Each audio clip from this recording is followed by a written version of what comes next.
¿Qué tal? Buenas noches, compañeros, compañeras, camaradas. Nos encontramos en la cuarta emisión de Radio Estrella Roja, comunicándonos con todas las repúblicas rebeldes, con todos los rincones de la rebeldía, de abajo y a la izquierda.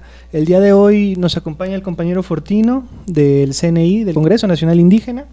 Y el día de hoy pues vamos a hablar un poco acerca de las actividades que a partir del 12 de octubre de este año van a empezarse a desarrollar, entre otro montón de cosas, ¿no?, que seguramente irán apareciendo y que tendrán que ver con pues el devenir histórico tanto del EZ como del CNI como del CIG, las nuevas formas de organización, todas las maneras en las que esto se comunica entre las ciudades y los pueblos y las comunidades. Y pues estamos entonces el 21 de octubre aquí en la Casa Taller La Rueda. Me acompañan acá el camarada.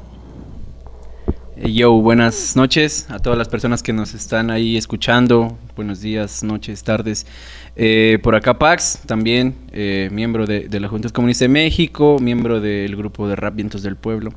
Y por aquí estamos, como decía Pavel, en una transmisión más de Radio Estrella Roja y pues bastante agradecidos también de poder contar con este invitado que nos acompaña este día. Él es Fortino Domínguez Rueda. Es miembro de la Coordinación de Seguimiento del Congreso Nacional Indígena, también concejal del Consejo Indígena de Gobierno, y pues él viene desde Chapultenango, Chiapas. Ya él ahorita nos contará un poquito más, pero bueno, agradecer primero que nada el tiempo y el espacio de poder estar por acá, compañero, muchas gracias. Y bueno, te pasamos el micro para que tú igual nos puedas contar un poquito de la chamba que haces. ¿Qué tal? Buenos días, buenas tardes, buenas noches, dependiendo de la geografía, el calendario en que nos miren y escuchen. Bueno, de entrada agradecerles este espacio para poder venir a compartir la palabra del Congreso Nacional Indígena, y eso también lo hacemos en términos de que desde hace más de 20 años, pienso yo, desde que apareció la sexta declaración de la Selva Lacandona, que el CNI asume y nos declaramos anticapitalistas. Yo creo que ha sido, no sé si el inicio, pero donde se fortaleció esta relación entre el Partido de los Comunistas y también la Juventud Comunista de México y el CNI y el SIC también, ¿no? Entonces, en ese marco, cuando nos vinieron a dar esta invitación, pues obviamente ustedes son camaradas y compañeros y compañeras de lucha, y entonces para nosotros también es muy importante estar acá en estos espacios, ¿no? Entonces, en ese sentido, agradecerles.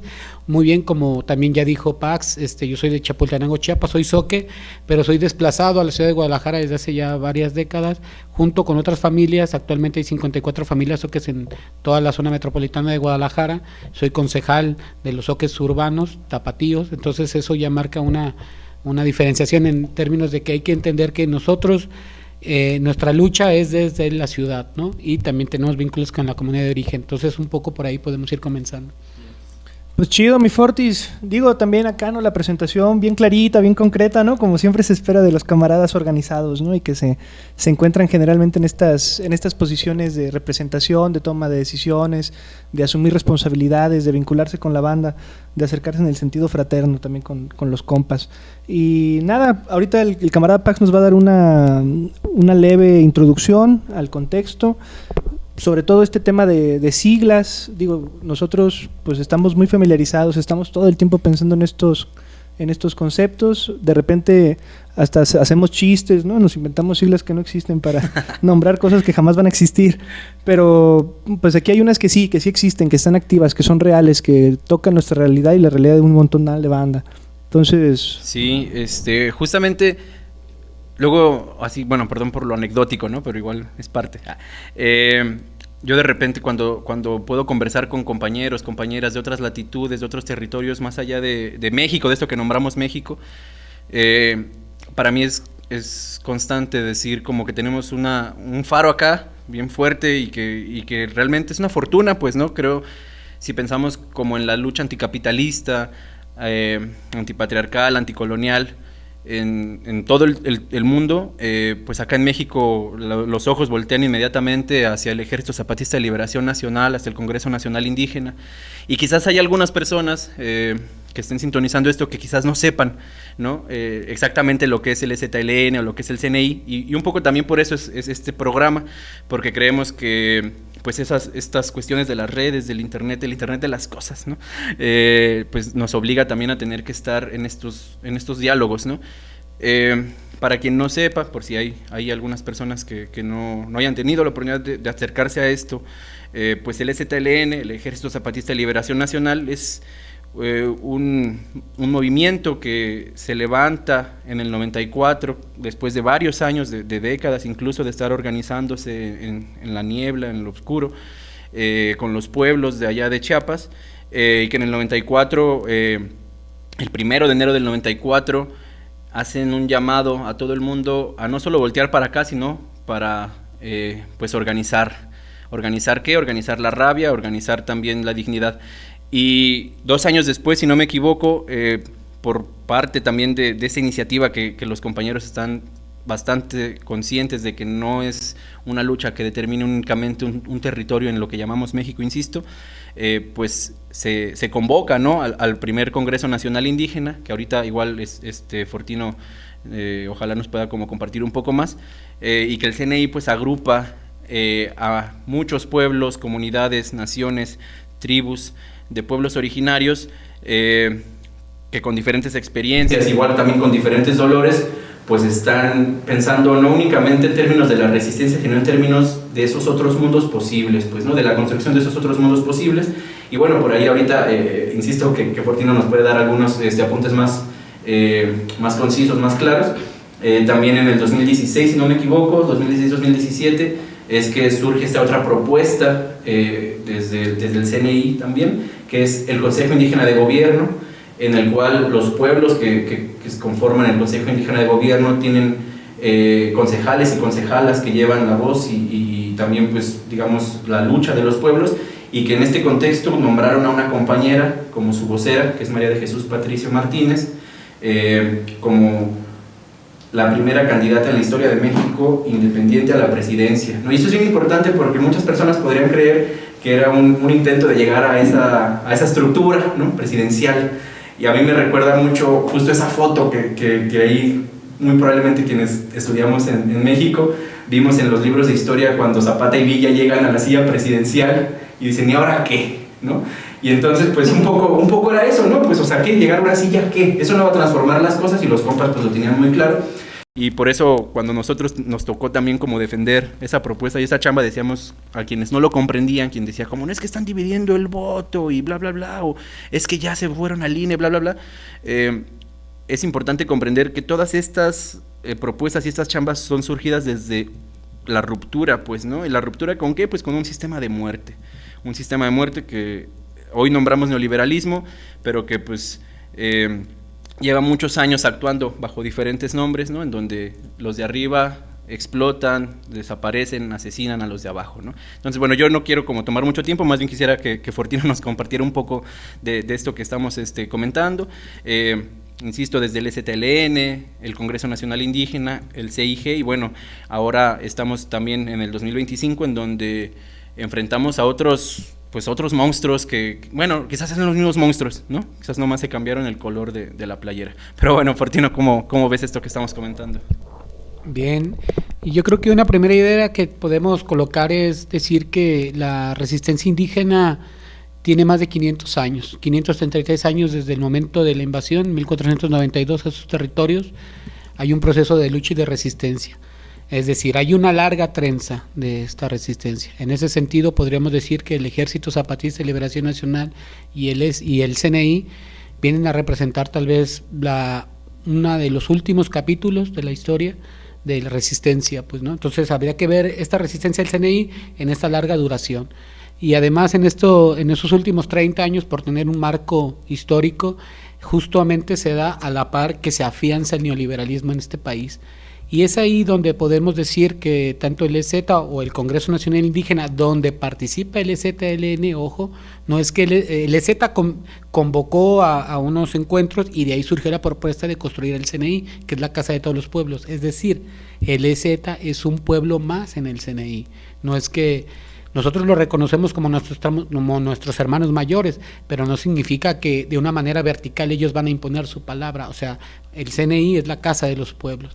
Y otra cosa que también yo creo que es muy importante decir es que en los últimos 30 años el Congreso Nacional ha representado el momento de mayor unidad de los pueblos indígenas por su liberación, ojo, porque puede haber otros momentos donde los pueblos se han reunido, pero no precisamente para buscar un horizonte de liberación. En el caso del CNI, lo que se está planteando es la liberación y la construcción de la autonomía. Entonces, en ese sentido, creo que en los últimos 30 años el CNI representa el mayor logro de unidad de las luchas indígenas. Entonces yo creo que eso no es algo menor, pues, ¿no? Y obviamente eso, como les decía, se tiene que ver en esta larga trenza de lucha y de resistencia donde hombres, mujeres, niños y ancianos han logrado construir una resistencia que ha sido muy efectiva, ¿no? Entonces, en ese sentido, yo creo que esas podrían ser unas primeras ideas que podemos colocar en ver la lucha indígena en esta larga dirección y también empezarla a ver en qué pasa en lo que ahora llamamos la 4T, ¿no? O esta nueva etapa de la historia de este país. Simón, bueno, una de las cosas más importantes también ahorita que lo comentaba el Fortis es hablar de ese gran marco de éxito que ha significado precisamente la unión de los pueblos para su liberación, y pienso yo que hay como muchas formas de estratificarlo y de entenderlo para que la banda pueda realmente conectar con lo que sucede, porque de repente es muy difícil hacerlo cuando uno no ha tenido la experiencia de observar inmediatamente de qué manera se respira en ese aire, de qué manera se camina en ese camino. Pensaba yo a lo mejor, Fortis, que nos podías platicar un poquito desde cómo es que una persona se adueña de su encargo, desde cómo una persona asume, ¿no?, una responsabilidad y la ejecuta, y también cuál es como el proceso organizativo, de qué manera las personas se van vinculando, cómo se va tejiendo, cómo es que existe esa posibilidad de recabar las voces de diferentes lugares para tomar un consenso e ir creando una unidad. ¿De qué manera es que lo desarrollan así en el carácter material? Claro, yo creo que es una pregunta muy pertinente. Yo creo que yo voy a hablar por nuestra experiencia propia. Nosotros conocimos al Congreso Nacional Indígena hace 20 años, en el 2005, justo en el marco de cuando surge la sexta declaración de la Selva Lacandona, que es cuando el CNI junto con el EZ se declara anticapitalista. Eso es algo fundamental que tendremos que mencionar, ¿no? Entonces nosotros llegamos en el 2005 a participar en el CNI, y a diferencia de otros espacios donde habíamos participado, nosotros nos habíamos encontrado con un racismo incluso en algunas organizaciones de izquierda en la ciudad. ¿En qué sentido? En que hay una visión colonial aún que cree que los pueblos indígenas solamente existimos en las zonas rurales o en las montañas o selvas.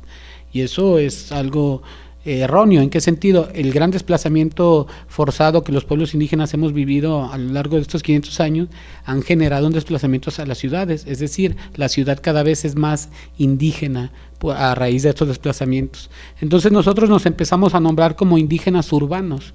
Entonces algunas organizaciones de izquierda, incluso punks o anarquistas, nos llegaban a sospechar de nuestra pureza identitaria, o sea, una visión tan colonial de creer que solamente los indígenas tenemos que estar de guaraches o con taparrabos en las comunidades. Eso pasa y nosotros lo respetamos y lo ejercemos, pero también tienen que entender que los pueblos tenemos la capacidad de transformarnos y de resistir. Entonces, cuando llegamos al CNI, lo que nos dimos cuenta es de que ellos no tenían un problema con nuestra diferencia.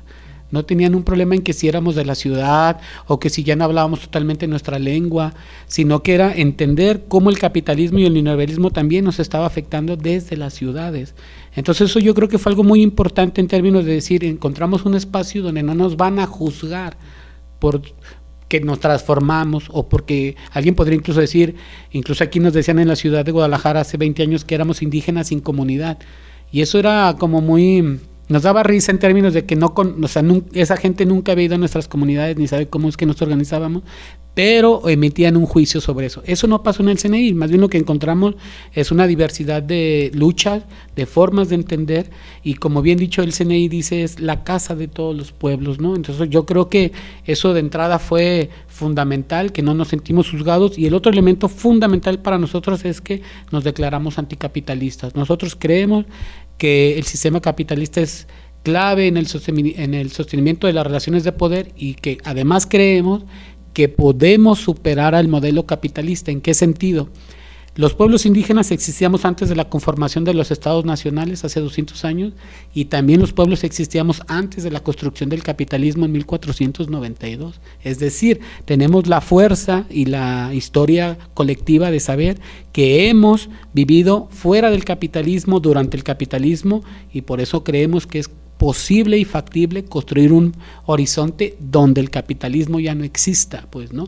Eso, créannos que eso también ha sido fundamental porque nos ha planteado una fuera de la razón occidental, de las formas de generar justicia, de procurar salud, etcétera. Los pueblos tenemos una fuera epistemológico, podríamos decir ahora, ahí en la Academia de Arriba, como que nos da una herramienta para seguir caminando. Entonces, en el CNI, ¿qué se hace? Pues básicamente dos cosas. Es primero el análisis en las reuniones lo que hacemos siempre es un diagnóstico regional, y yo me atrevo a decir que es uno de los análisis más finos del país. ¿En qué sentido? Porque es el análisis de la gente de abajo, y para eso no se necesitan en veces tener palabras rimbombantes.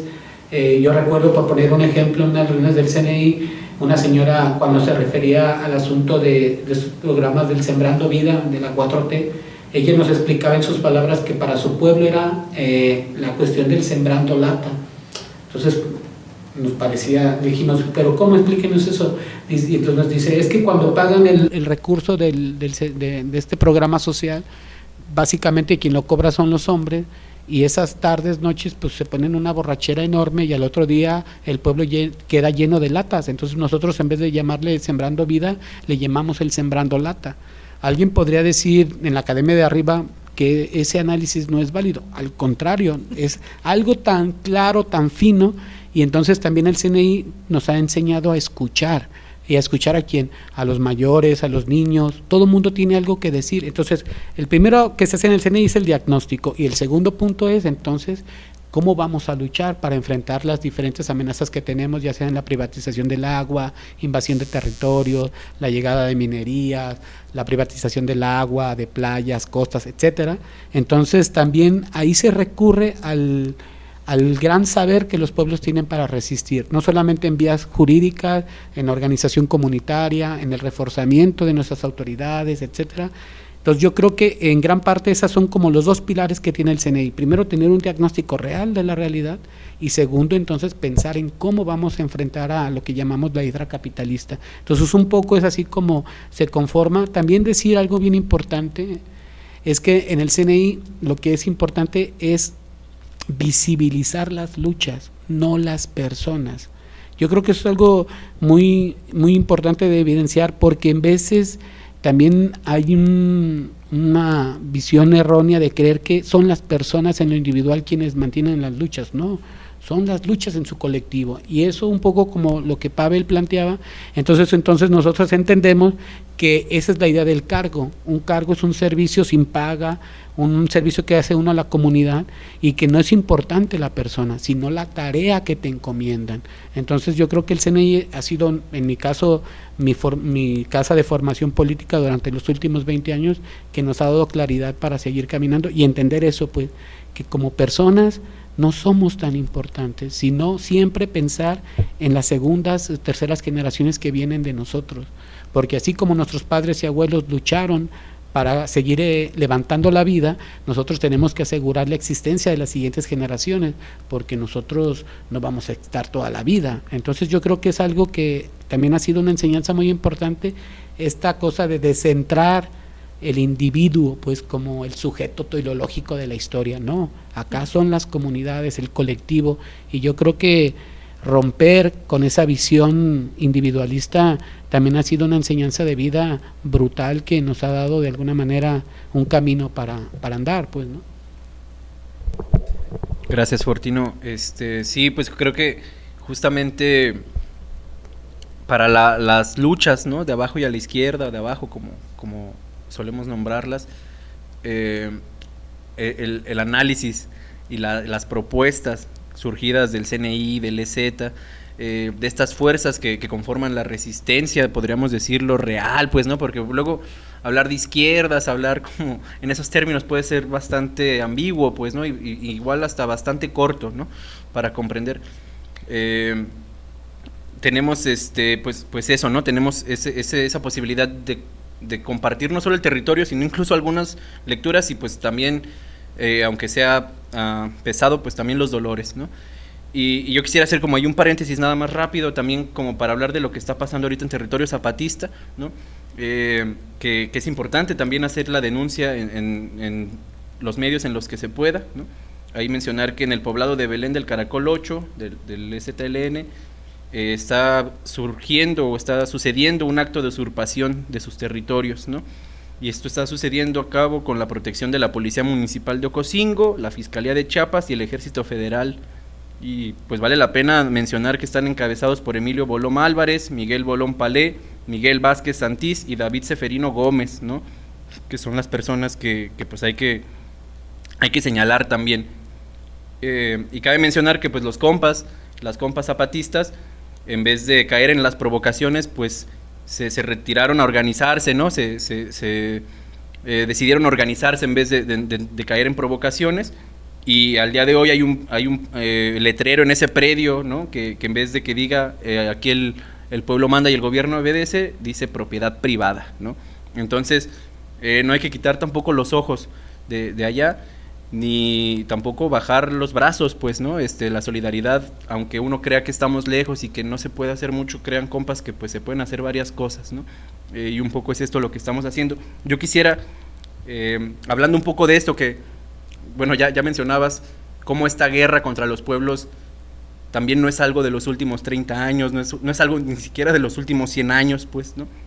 Sin embargo, también estamos viendo cómo el sistema neoliberal está entrando en una fase de despojo, quizás más violenta que la que se estaba llevando hace algunas décadas, ¿no? Aunque se diga que estamos en un proceso donde el neoliberalismo ya fue superado y demás cosas, ¿no? Entonces yo quisiera preguntar sobre cómo se comprende la guerra ahorita, ¿no? En estos tiempos de lo que nombran la 4T, y también pues quisiera hacer como ese paralelismo, si es que lo hay, ¿no? Con otras luchas o con otros asedios que están sucediendo contra los de abajo, como el caso de Palestina, pues, ¿no? Entonces, no sé, Fortis, por ahí. Claro, nosotros habría que decir que los movimientos indígenas a lo largo de América Latina, por poner un ejemplo, hay que entenderlos también como productores de conocimiento, es decir, formas de explicar la realidad. En ese sentido, a mí me gusta recordar mucho ese texto, una conferencia que dio el finado subcomandante insurgente Marcos en 20 de noviembre de 1999, donde los zapatistas plantean lo que ellos llaman la Cuarta Guerra Mundial. Es decir, se reconoce la Primera y Segunda Guerra Mundial, lo que llamamos la Guerra Fría, para los zapatistas sería la Tercera Guerra Mundial, y a partir de la llegada del neoliberalismo a México, en la década de los 80, podemos plantear la Cuarta Guerra Mundial, que está caracterizada por la conquista de territorios, el control o bien el exterminio de poblaciones, eso es claro. Además, también tenemos que entender que las formas de hacer la guerra se han modificado sustancialmente, los zapatistas lo explican claramente, ahora las guerras ya no son totalmente de ejércitos nacionales como desembarcando en Normandía, sino ahora son grupos de élite que además están fuertemente marcados por el internet, lo cual les da una versatilidad en términos de accionar.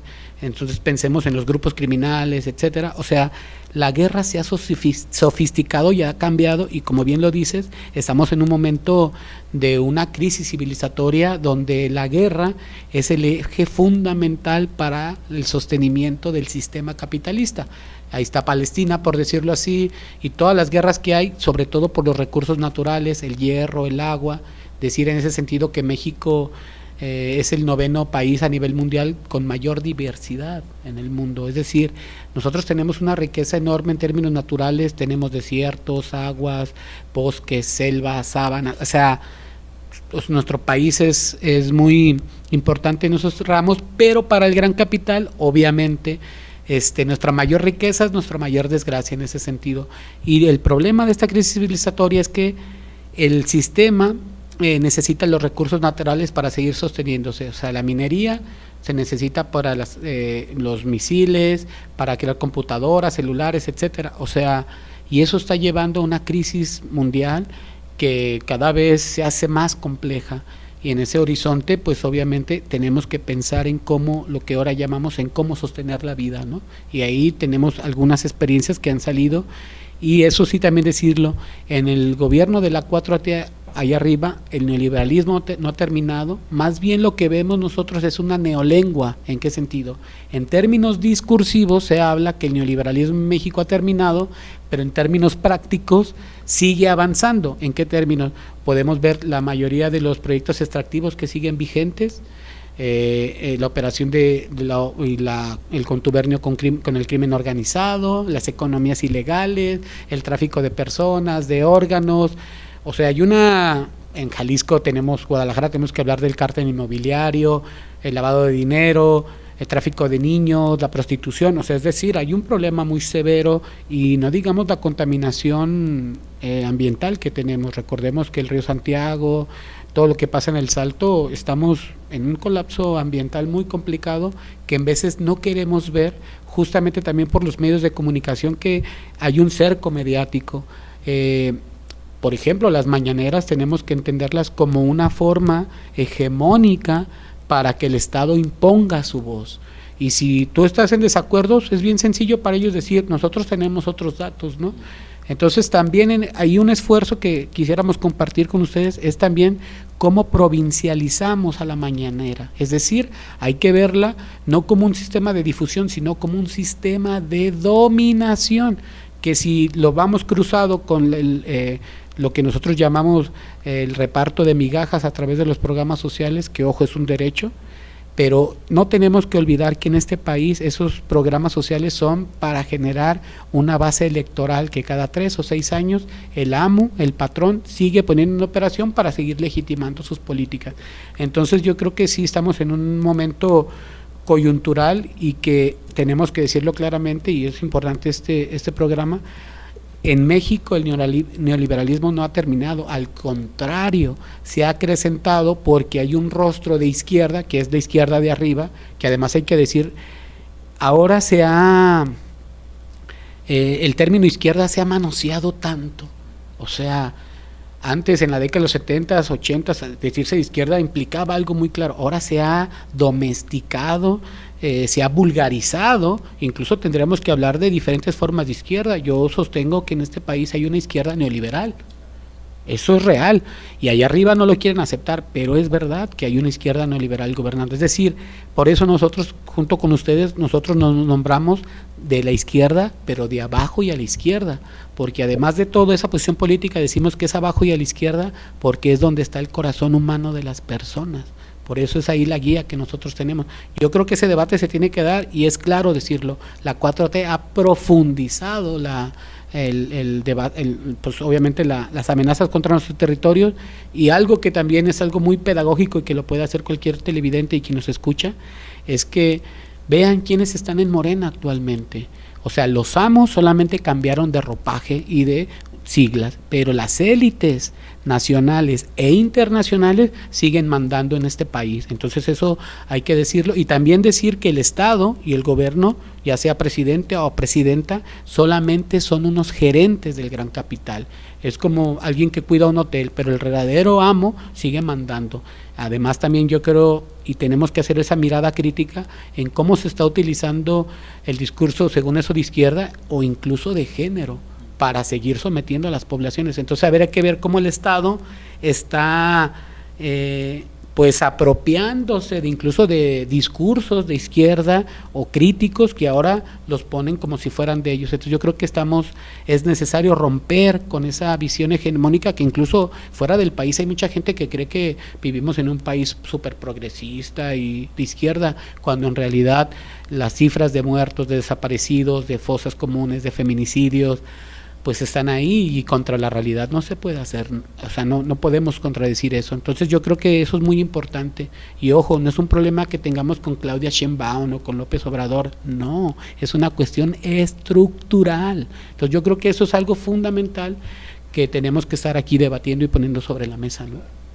Simón, es muy, muy, muy, pero muy loco cómo precisamente esa izquierda neoliberal ha logrado crear una serie de aparatos. Tú decías ahorita de entrega de migajas, nosotros luego decimos de maiceo, ¿verdad? Y que responde a una estrategia muy vieja de las condiciones sistémicas, que consiste en poner una reja y luego abrir un huequito, ¿no? Pasó lo mismo también, digo, por pensar en los casos históricos con Cárdenas, con la supuesta entrega de tierras, Pasó lo mismo durante la revolución con el reparto de tierras y pasa ahora con estas becas del bienestar, porque a final de cuentas esa feria, esas tierras siempre fueron nuestras, siempre fueron del pueblo y no nos las dieron ellos, no nos los dio Andrés Manuel, ¿no? O sea, a los dones, a las doñas que van y cobran su pensión del bienestar, esa feria no se las dio Andrés Manuel, esa feria siempre fue de ustedes, esa feria siempre fue nuestra. Y esa es una de las grandes estrategias que utilizan, fundada también en alguna medida sobre las condiciones sistémicas internacionales. Decías también tú el tema de las economías de guerra, de la usurpación, del despojo. Constantemente es un toma y daca, ¿no? De arrebatar y devolver un pedacito. Y el devolver ese pedacito bien firmadito, ¿no? Siempre con las siglas del partido, siempre con las siglas de la organización, siempre para que no se te olvide quién fue el que te regresó, ¿no? El dulce que te habían quitado. Y es muy loco porque, como digo, a pesar de que esa guerra está sucediendo, a pesar de que estamos en esta larga noche y se puede ver en el cielo, ¿no? Que hay fuego, y en el suelo hay fuego, y en el mar hay fuego, de todas formas hay banda que está sembrando, ¿verdad? Digo, a pesar de que está sucediendo todo el horror, siguen habiendo espacios y siguen habiendo comunidades que están apostando por un modelo de vida que dignifique la existencia de las personas, de las comunidades, que mire a futuro, que reconozca que son más las generaciones que se avecinan y que vale la pena construir otra forma, otro modelo de lucha. Sobre eso es esta otra pregunta, que es ¿cómo se ve una tierra? Podemos pensar quizás antes y después del CNI, pero quizás valdría más la pena imaginarnos qué es lo que significa en el sentido inmediato del trabajo, de las vidas, el comenzarse a organizar en un espacio anticapitalista, en un espacio que apuesta por la liberación de los pueblos. ¿De qué forma es que esa comunidad se transforma? ¿Qué es lo que significa para una comunidad tener un concejal del CNI? ¿Qué significa para una comunidad acercarse con los compas y aprenderse a organizar de otra manera? Bien, yo creo que ahí algo fundamental es la relación que tenemos con la tierra. En nuestra lengua, en el zoque, decimos Nazacobac, o sea, la madre tierra, ¿no? Es decir, nosotros, a diferencia de la concepción occidental de la separación entre hombre y naturaleza que hizo desde Kant, Descartes, o sea, hay que leerlo, para eso me sirve ir a la universidad, es decir, para entender cómo fueron los procesos de dominación. Cuando Occidente logra generar, incluso justificar filosóficamente la separación entre el hombre y la naturaleza, es decir, los seres humanos en teoría, desde ellos, somos ya pasamos del estereotipo de naturaleza porque tenemos razón, dice Descartes, ¿no? Entonces, eso es una gran mentira, muy eficaz. ¿En qué términos? En que logró cosificar a la madre tierra como una cosa. Y cuando lograron cosificar a la tierra como una cosa, entonces se puede vender, se puede prostituir, etc. Lo que no entiende muy bien el mundo occidental es que hay otras formas de relacionarse con la tierra. En este caso, no solamente es la tierra, es el territorio. ¿A qué me refiero? La tierra, claro que es el aspecto físico, pero el territorio es el aire, son los ríos, o sea, hay que entender una visión mucho más integral de la tierra. Y entonces ahí los pueblos entendemos que nosotros no podemos poseer a la tierra. La madre tierra es fundamental para el ejercicio de la vida. Entonces yo creo que esa visión mercantilista no ha llegado totalmente a los pueblos. Aquí también, eso es algo fundamental. Que el CNI y el EZ ni siquiera es que hayan inventado eso. Eso está en la filosofía propia de nuestras civilizaciones, desde la civilización mesoamericana, podríamos decirlo. Eso es fundamental. Algo que también habría que decir en este nuevo contexto de la 4T es que no quisiéramos romantizar a los pueblos indígenas. O sea, hay que salir de esa dicotomía. ¿En qué sentido? Habría que decirlo con todas sus letras. Durante este nuevo periodo de la 4T también hay muchos indígenas que yo incluso he escrito sobre eso, lo que yo lo llamo pues como los indígenas permitidos. ¿Quién es el indígena permitido en la 4T? Pues aquel que le es funcional al Estado, aquel que trabaja para el Estado y pone en elaboración las políticas públicas. Entonces vemos cómo mediáticamente allá arriba dicen que tenemos en el INPI a un indígena como Adelfo Regino, que estuvo en el CNI y es un traidor, así lo hemos manifestado y lo sostenemos, y es un traidor que se vendió al poder y ahora tiene un cargo público. Hugo Aguilar también, o sea, es decir, los pueblos somos tan potentes que hemos incluso construido a los cobardes que se vendieron. porque los pueblos no son tontos. El asunto es ver para qué utilizamos nuestra inteligencia, si para servirle al amo o para estar en las luchas. Entonces también habría que decir que en la 4T mucha gente también cayó en la cooptación, y es decir, se olvidaron del colectivo y priorizaron su interés individual. Y eso es muy grave. ¿En qué sentidos? Porque esa gente de alguna forma sabe cómo nos organizamos, cómo resistimos. Pero de todos modos estamos plenos en que tenemos que seguir luchando, y eso es un nuevo desafío que ha habido muchos en estos 500 años, pero también eso hay que decirlo, no hay que romantizar al movimiento indígena, no hay que creer que porque ya uno es indígena entonces automáticamente es anticapitalista. No, o sea, no es una cuestión genética. También hay que entender que hay gente que se ha vendido, y en ese sentido el espejo al revés es también entender que hay muchos mestizos que no son indígenas y que tienen en veces mucho más claridad para defender a la tierra que otras personas. Es decir, ya la cuestión étnica no sé si sea la frontera que nos divida, más bien la lucha por la madre tierra, por levantar la vida, es lo que nos une, y yo creo que eso es una enseñanza fundamental, porque el movimiento indígena no solamente está luchando por los indígenas. No, esta lucha es por la humanidad en completa, y eso implica incluso reconocer a las diferencias que son muchas, ¿no? Entonces yo creo que ese horizonte es importante ponerlo ahí, ¿no? Entonces también, pues sí, decir que también no se vayan con la finta, también hay gente que vive de las luchas, ¿no? Así como hay gente que vive del racismo, porque lo estudia esas cosas, que eso es una cosa, y otra muy diferente es tratar de eliminar el racismo, ¿no? Entonces yo creo que también es un momento clave para decir que es necesario pues hacer esos deslindes de gente que en veces se ha aprovechado incluso de la lucha social, ¿no?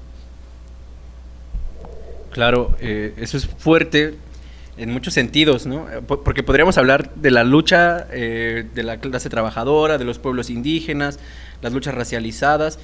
Y bueno, ahorita se mencionaba, ¿no? Cómo hay personas que se aprovechan de esto, ¿no? Es decir, también para nosotros como comunistas no es novedoso saber ni de los traidores, ni de cómo hay quienes se ponen una hoz y un martillo en su playera y usan eso, ¿no? Para sacar provecho de la lucha de la clase, para sacar provecho incluso de las organizaciones, ni se diga de los otros espacios o de las otras colectividades que están resistiendo, ¿no?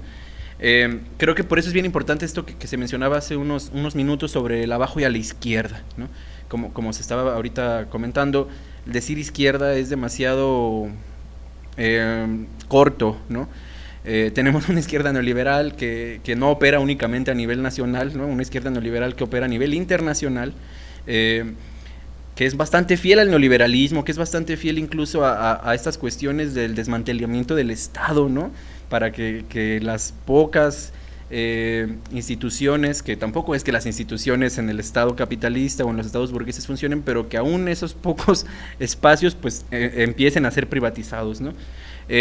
Hablando de este abajo y a la izquierda, igual como quizás sí hay algunas personas que no estén tan cercanas, ¿no? a estos procesos, a estos movimientos, creo que hay como ciertos momentos de nuestro contexto cercano que son importantes a mencionar, ¿no?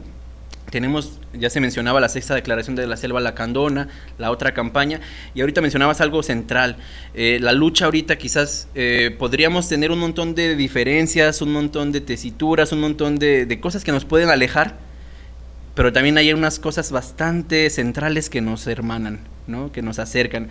Y una de esas, y que es quizás la primordial, es la vida, ¿no? Y de aquí pues la Declaración por la Vida, que también no es únicamente un documento, ¿no? Porque habrá quien pueda pensar, la Declaración por la Vida es un documento que firmó la gente. No, la Declaración por la Vida es una postura, es una praxis, o sea, es una forma también de... Porque eso, o sea, es muy fácil quizás ponerte una playera con una representación del EZLN y estar generando con eso ganancias individuales y ya, ¿no? Y puede ser en la academia, puede ser en el arte, puede ser en un montón de aspectos, pero otra cosa es como pues hacer la chamba que nos corresponde, ¿no? En el contexto en donde estemos, quienes estén en las ciudades, quienes estén en el campo, quienes están en el mar, ¿no? O sea, en todos los contextos donde se están, y que pues justamente no es que estemos como caminando o pensando únicamente en una utopía lejana, sino como hay casos muy concretos que muestran eso, ¿no? Que sí es posible. construir no solo un territorio, sino una realidad en la que nos relacionamos distintos entre humanos y entre humanos con la naturaleza, ¿no? Y para eso a mí sí me gustaría como mencionar el caso de los municipios autónomos, de los GAL, ¿no? Los colectivos también de gobierno autónomo local, o sea, toda esta nueva estructura también que el EZ, vuelvo a lo que dije quizás al principio de este faro, ¿no? Porque incluso cuando se piensa que los compas ya lo tienen resuelto, los mismos compas dicen, aguanten, ¿no? Hay cosas en las que tenemos que poner más atención y hay cosas que tenemos que ser todavía como más incisivos, pues, ¿no? O sea, destruir el sistema capitalista no es una consigna, pues, ¿no? O sea, no es algo que escribimos en una pancarta o algo que escribimos en un tweet, ¿no? Es una práctica que pues literalmente nos va a llevar toda la vida, pues, ¿no? Y lo decía Fortino, no solo a nosotros, ¿no? Nos va a llevar quizás la vida también de quienes vean detrás, ¿no? Y que obviamente si nosotros no ponemos nuestra chamba, pues ya no va a haber nada después, ¿no? Y yo quisiera como, porque también hay mucho, pues muchas personas que desde la ignorancia y desde el desconocimiento, también desde el bombardeo ideológico y mediático, piensan, por ejemplo, y hay un montón de tonterías que no voy a decir ahorita, que se hablan sobre el EZ, por ejemplo, sobre el CNI, pero en particular quizás por su exposición sobre el EZ, ¿no?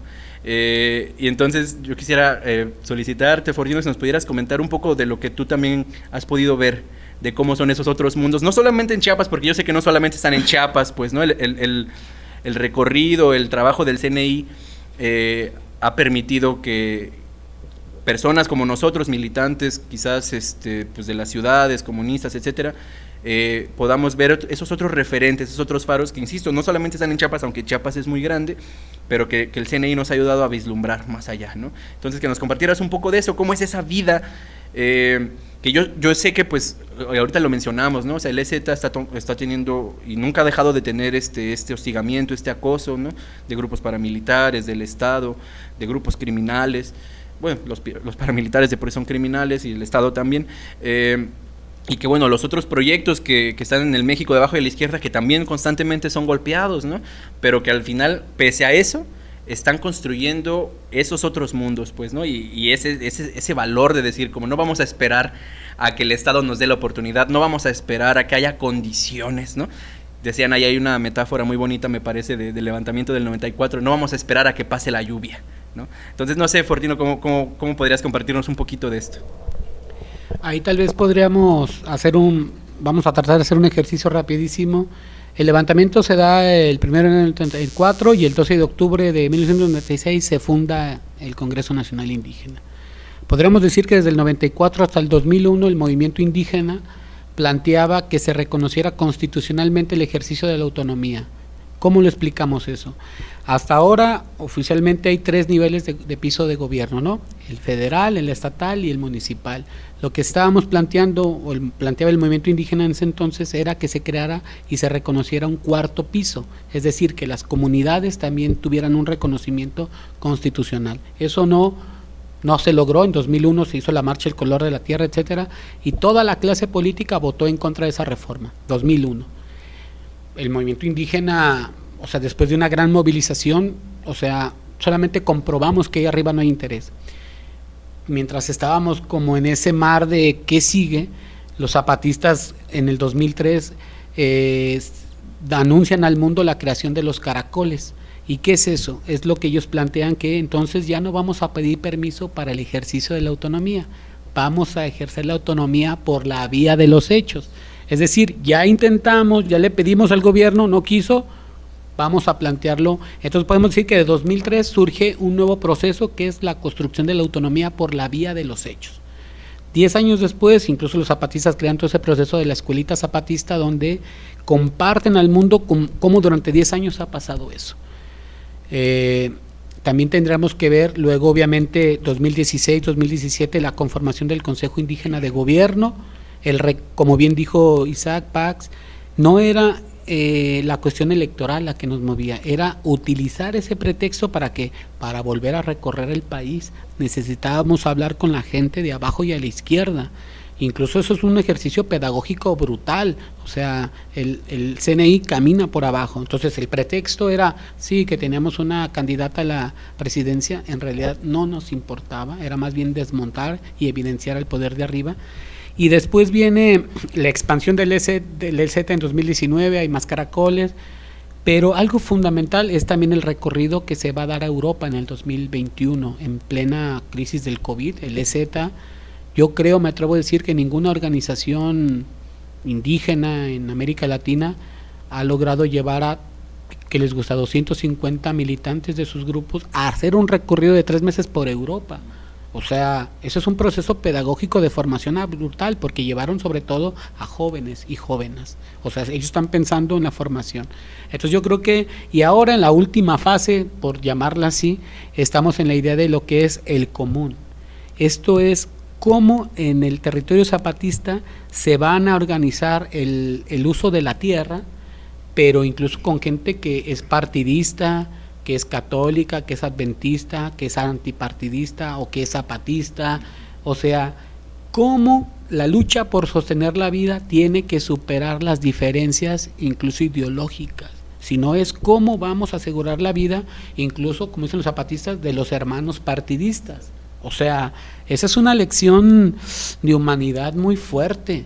O sea, cualquier otra de nosotros incluso podríamos decir, pero esa banda, ¿por qué? Si ellos están equivocados. Y no, eso yo creo que es también una enseñanza brutal del EZLN, de decir, tenemos que lidiar con las diferencias y tener claro que el asunto es levantar la vida. Y yo creo que eso es para todos los que algunos hemos militado en organizaciones de izquierda, que en veces, hay que decirlo, también han sido caracterizadas por el dogmatismo, eso nos ha dado como una sacudida de decir, wow, o sea, pues esa idea de construir un mundo donde quepan todos los mundos.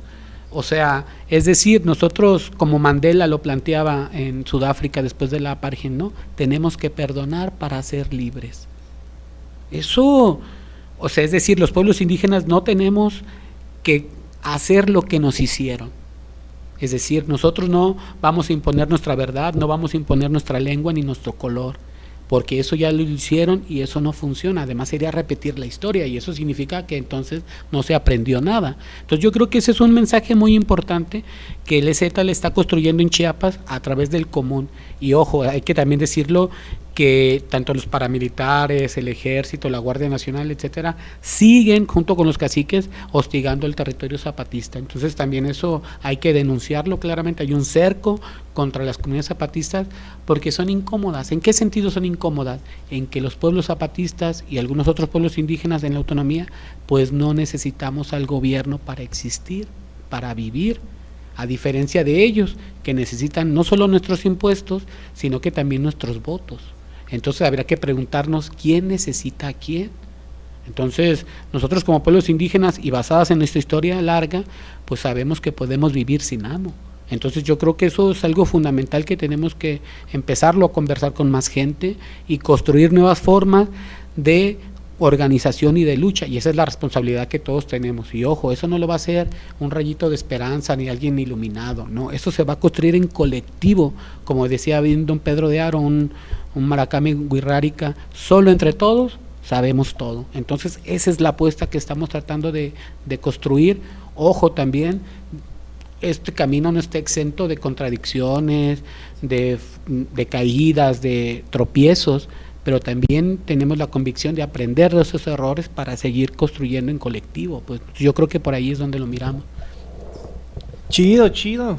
Pues es que es increíble realmente este tema de lo común. Por ejemplo, cuando apareció el comunicado donde los compas hablaban sobre eso, sobre ese nuevo proceso de liberación de las tierras, que era un proceso de liberación que de alguna manera excede la palabra de liberación entendida como el tomarlo para nosotros, para dignificarnos nosotros, sino realmente liberarla y solo proteger que su uso no sea exclusivo de nadie.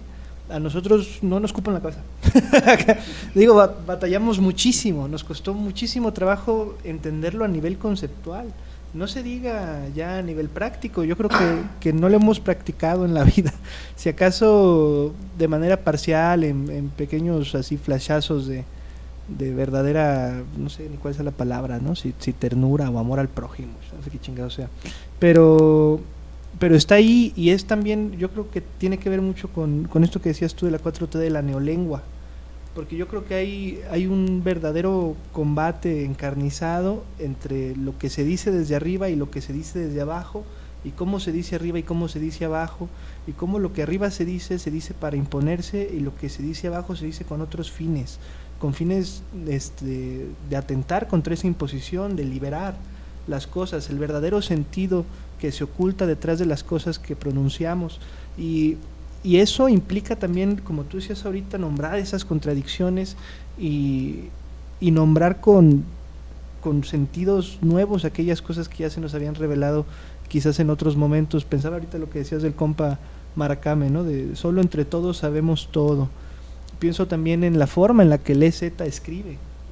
Se ha teorizado, no sé, chingos de tinta que se ha tirado hablando de cómo la lucha se ha llevado incluso a ese terreno de carácter poético, y donde las descripciones y la forma de expresar la realidad han tenido verdaderamente un impacto en la construcción de una nueva mentalidad rebelde que no parta ya de ese dogmatismo a veces frío y científico del que hemos sido partícipes, yo creo, todos los marxistas y de las pretensiones también academicistas que se esconden detrás de esa máscara de cientificidad, y que en realidad lo que pretenden es generar aparatos de deslinde entre el conocimiento y la banda.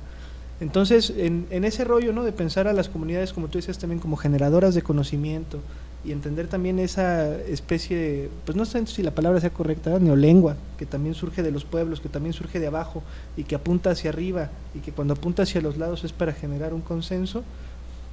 ¿Cómo es que se da esa lucha? ¿Cómo se puede conseguir, por ejemplo, que una persona empiece a expresarse en términos de lo común? ¿Cómo nos quitamos el tú, el yo de la boca y empezamos a recurrir al nosotros, al nuestro, al nuestra? ¿Cuál es como la ruta, pues, para que transformemos también ese discurso y con él las acciones?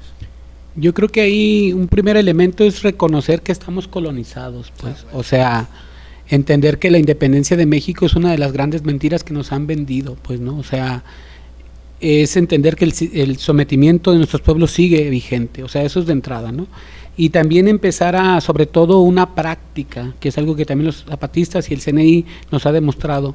El asunto es cómo en la práctica uno discursivamente puede venir y hablar súper bonito, etcétera. El asunto es cómo lo haces en la práctica.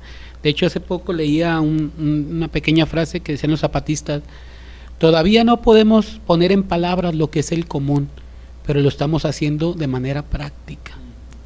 O sea, eso, yo creo que esa es la mayor fuerza, es hacer las cosas. Y eso es muy disruptivo. Entonces yo creo que es pasar de la palabra a la acción. Pues yo creo que eso es algo también fundamental. Y la práctica es la carta de representación de los trabajos de las personas. O sea, yo creo que uno se puede llenar la boca diciendo cosas, pero la otra es cómo materialmente tratas de hacerlo, pues, ¿no? Yo creo que esa es la gran enseñanza que los pueblos nos han puesto ahí, ¿no? Y con eso empezar a construir otras formas. También decirlo para todo el público, los pueblos indígenas, en el caso del EZ, hay que entender que es la civilización maya zapatista. O sea, los mayas no se extinguieron, o sea, y si los mayas lograron construir una civilización y miles de ciudades importantísimas que todavía siguen en pie y que están apropiadas por el INAH, por ejemplo, ¿por qué nos resultaría extraño que la civilización maya zapatista esté abriendo un hueco enorme al capitalismo? Además tienen territorios, hay que entender que los pueblos indígenas tenemos territorios. Si uno tiene tierra, uno puede sembrar. Si siembras, puedes cosechar. Si cosechas, estás fuerte. Y si estás fuerte, puedes luchar. Es decir, es una forma distinta de pararse sobre la tierra. Además, entender que en los territorios zapatistas y en comunidades indígenas también tenemos no solamente jurisdicción sobre nuestros territorios, tenemos nuestras propias formas de organización en términos de hacer justicia, de educación, de salud. Eso es la autonomía. Y cuando uno logra florecer a través de la autonomía, pues te das cuenta que a lo mejor no necesitas al gobierno para vivir. Y eso es lo más peligroso para el Estado, porque eso les molesta. Lo que ellos más quieren es que estemos dominados. Y cuando la gente se rebela y dice no necesitamos para vivir, es cuando cuando suprimimos la necesidad de que exista el Estado. Eso les molesta. Y además tampoco es nuevo. Pensemos en los Black Panther en Estados Unidos. Cuando los Black Panther lograron que todos los niños negros que iban a la escuela fueran desayunados, o sea, almorzados, y que ellos lo organizaban, eso es lo que al Estado estadounidense más le molestó. Y lo rompieron con las drogas, con las pandillas, pero al gobierno es lo que más le molesta, que uno no los necesite.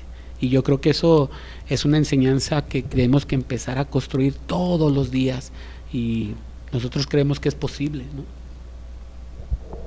Qué chido, Fortino, la neta, ha sido un diálogo bastante fructífero, no solo para nosotros, esperamos pues, ¿no?, para toda la banda que pueda después conectarse y ver esto, y obviamente pues nosotros seguiremos pues por acá. Dicen los compas cubanos, haciendo conspiración de la buena, ¿no?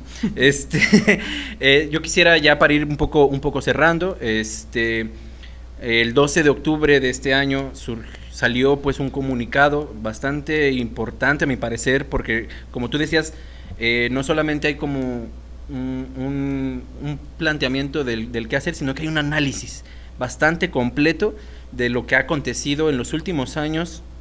Y hablo de las últimas décadas, no únicamente de los últimos años, acá en este territorio, ¿no? Es un comunicado que pues igual, no sé si luego ahí podamos poner en la descripción igual para que la banda lo guache, y que va en torno también a los 30 años que próximamente estará cumpliendo el Congreso Nacional Indígena de su fundación, y también hablan de la urgencia más que nunca de organizarnos ante el desprecio de la 4T y su guerra neoliberal disfrazada.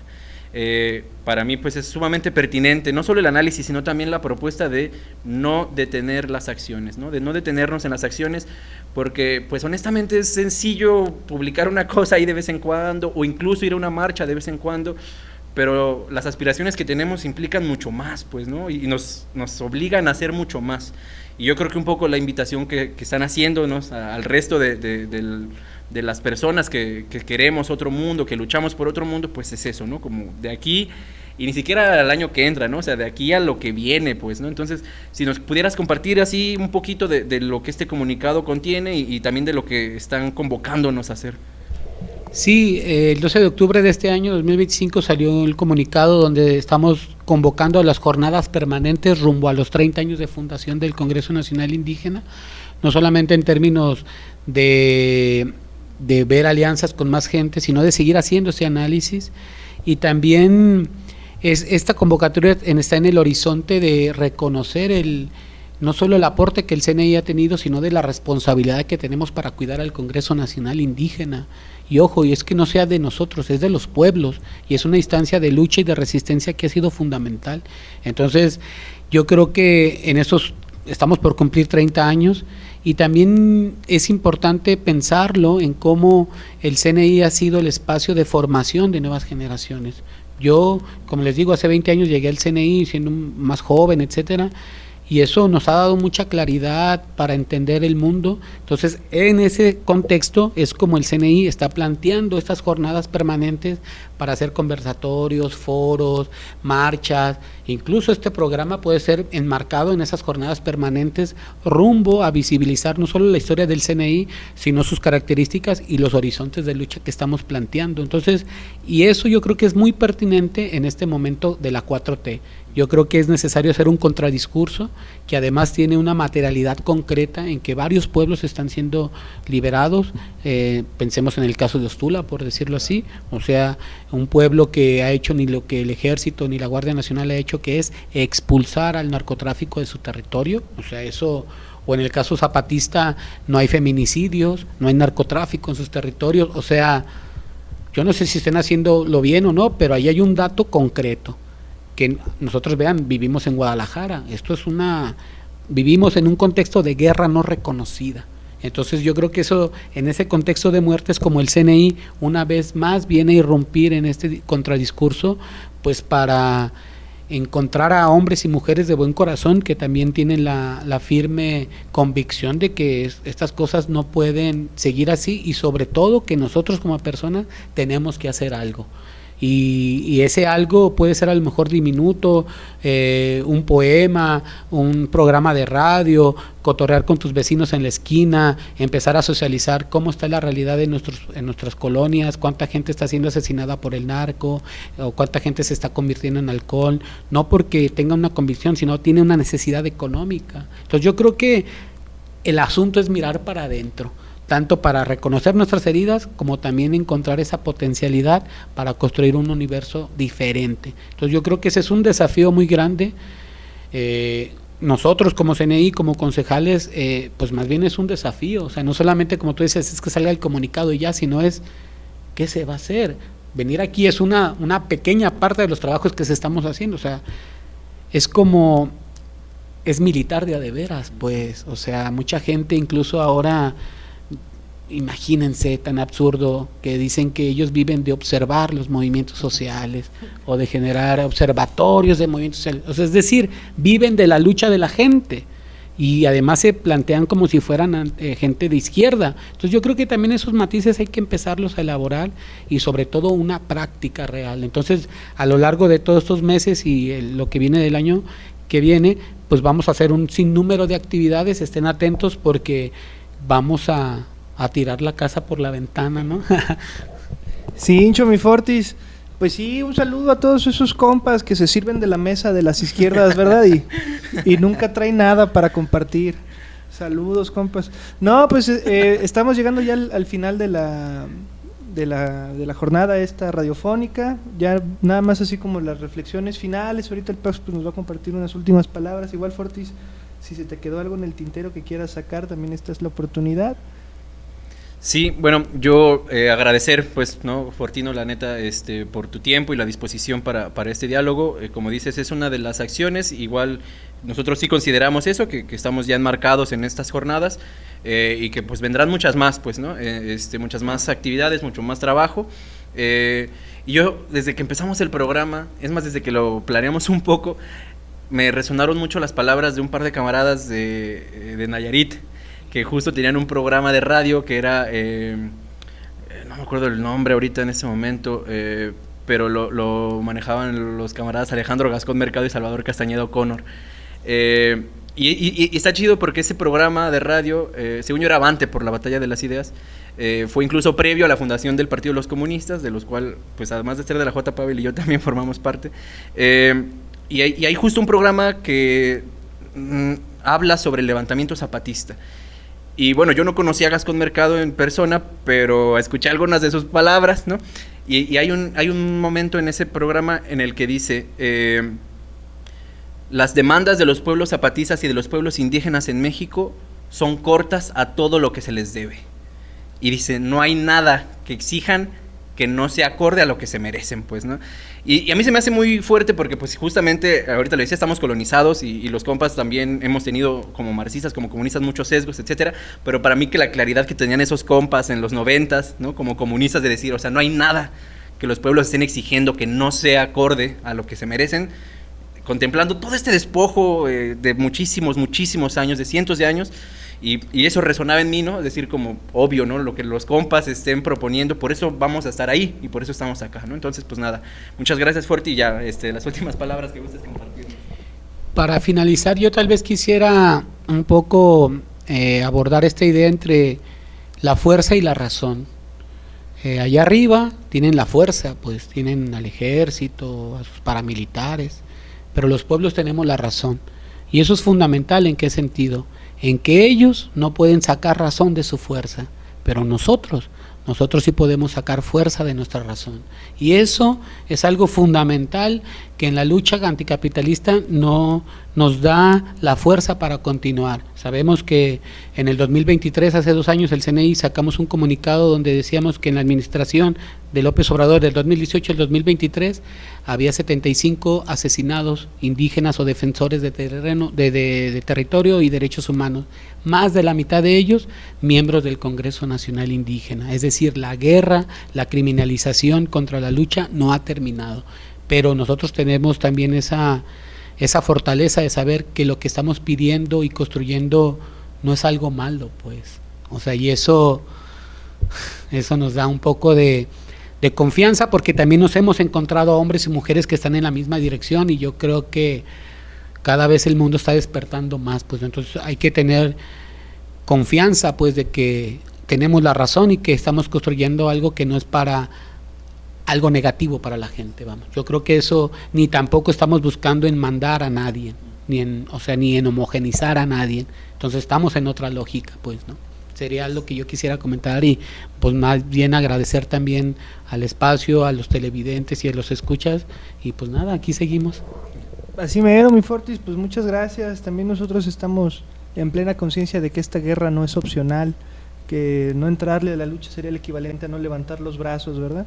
Y nada, para cerrar con este programa vamos a darle lectura a la nota editorial del día de hoy, que se la dedicamos a todos los compas del CNI, del CIG, del EZ, a todos los gales. Allá en el sureste de Zapata, sobre el negro cielo tormentoso de la larga noche, vimos una estrella roja. Entre la maleza, cuando las sombras se hacen más y más con el color del carbón y los gatos son todos más pardos, el monte, como reflejando el cielo, se llena de estrellas rojas. Hace falta entrecerrar los ojos, concentrar la mirada en el horizonte, y entonces sí aparece ese otro mundo. Es ya de veras. Nuestros ojos lo han visto, y no solo a la lejanía. A la lejanía los cerros son azules, pero con un pie en el cerro se ven muchos más colores. Y sí, hemos puesto los pies en ese otro mundo. Hemos ido con una carga pesada y regresado con mayor ligereza, pese a nuestros hombros rendidos, nuestras piernas de trapo, y con una mano abierta porque ya no pudimos cerrarla, y la otra aún hecha puño, la que nunca hemos podido abrir. Hace un tiempo escribimos sobre ustedes, compañeros. Allá en el sureste de Zapata está muy civilizado. En la urbe no hay nada de socialismo, nada parecido. Entre el gris vertical de las ciudades lo que hay es barbarie. Y así seguimos, compañeros, y sabemos que las distintas formas en cómo se debe poner de pie otro mundo son difíciles de conseguir. Van diciendo, lo suyo es mío, propiedad privada, porque la barbarie no conoce otras palabras como las nuestras, nosotros, nuestras, nuestra vida, nuestro mundo. Sabemos que ustedes conocen esas palabras porque las hemos aprendido en buena medida de ustedes, las hemos leído en los libros que creemos que ustedes leen sin balconearnos, y apenitas durante la infancia de algunos camaradas alcanzamos a escucharlas también en los barrios. Lo común, la no propiedad. Muchas gracias por ofrecer sus tierras, compañeros, por liberarlas. Nos alucinamos machín con ir, pero el deber llama. Como podrán ver, nos queda muy lejos, y tenemos, en nuestras ciudades, donde casi todo mundo arrenda y los dueños de la tierra o el asfalto son un chisguete, muchísimo trabajo por hacer. Pero no se crean mucho que no vamos. El deber a veces llama a lugares apartados, y nos comprometimos muy en serio con ustedes desde la sexta, desde la otra, desde la Declaración por la Vida. Permanecemos firmes en ese compromiso. Lo que esté en nuestras manos estará a favor de ustedes, lo que sea, las puras manos, un volante, una lata, un instrumento de música, de labranza, de corte o de cualquier naturaleza. Si nuestras manos lo toman, lo harán también a favor de ustedes. No tenemos territorio, pero estas son nuestras manos, y estas son manos liberadas. Zapata vive, colectivo juvenil de base Estrella Roja de la Juventud Comunista de México. Solo en el socialismo otro mundo es posible.